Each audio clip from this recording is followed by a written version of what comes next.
WorldVentures is becoming a magnet for success because it's basically the nature of what we're all about. It's hard to believe how much ground we've covered in such a short period of time. You know, in our first year, we did about 15 million in sales. Our second year, we closed out right at $50 million. That's over a 320% increase in our second year. And we are totally convinced that we will clear in our third year $100 million. And I'll tell you what's going to happen much faster than you might imagine is that we're going to become a billion-dollar company. And some of you, especially the people newer to our company, you might find that hard to believe, or you think, you know, it's pretty outrageous goal. If you've really taken the time and you've studied companies that have achieved that level of success, what you found is that it's rare that a company that invents a brand new product or introduces into a brand new product segment has that type of success. What's more common, where you see these companies that achieve this mega success, it's companies that enter an industry that's already very, very large, also very competitive. They do something just a little bit different, and they carve out a small little piece of a really big pie, and with that small little piece, they become over $1 billion a year company. A great example of that is Cheesecake Factory. I mean, we all know how competitive and how big the restaurant business is. And Cheesecake Factory, they're not doing something that much different than everybody else. They're doing things just a little bit different. But they are a super success in business today. One of my favorite examples is Starbucks. I mean, how long has the coffee industry been around, and how big is the coffee industry? Okay, I mean, how many companies sell coffee? Starbucks, doing it just a little bit different. They carved out their piece, and now they're a multi-billion-dollar company.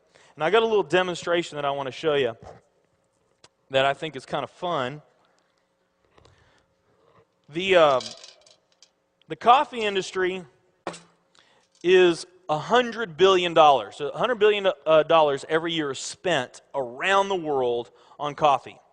Each one of these gumballs represents $1 billion in annual sales.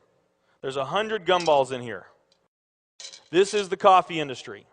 So Starbucks, if they want to, let's say they're brand new and they're starting out, and they've got this goal to become a billion-dollar company, they need to carve out 1% of that pie. So they would need to have this much of that pie, 1%. So it's really, you know, a small percentage of this overall pie.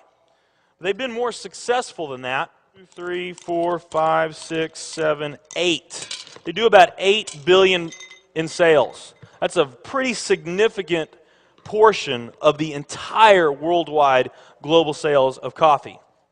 The nutrition industry is $226 billion every year is spent on nutrition. So again, each one of these gumballs represents $1 billion in sales. So here's the coffee industry, here's the nutrition industry. And by the way, you may not know this or not, but over half of all the network marketing companies on the planet today, they're nutrition companies. Now let's talk about the travel industry. We need a bigger base here. All right, here's the travel industry.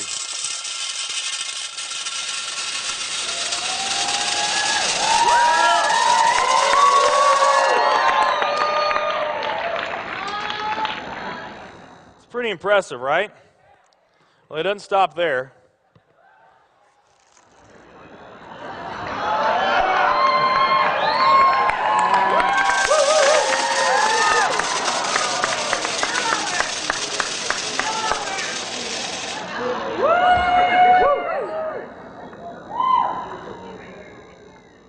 That's pretty big, right?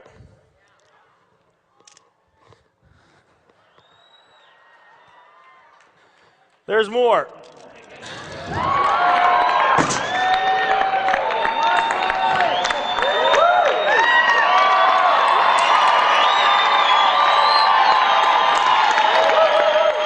But wait, there's more.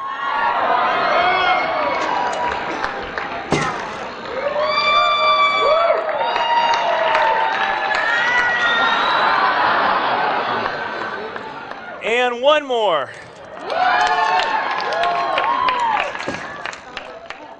All right. So here's coffee. Here's nutrition, the entire nutrition industry. Here's travel.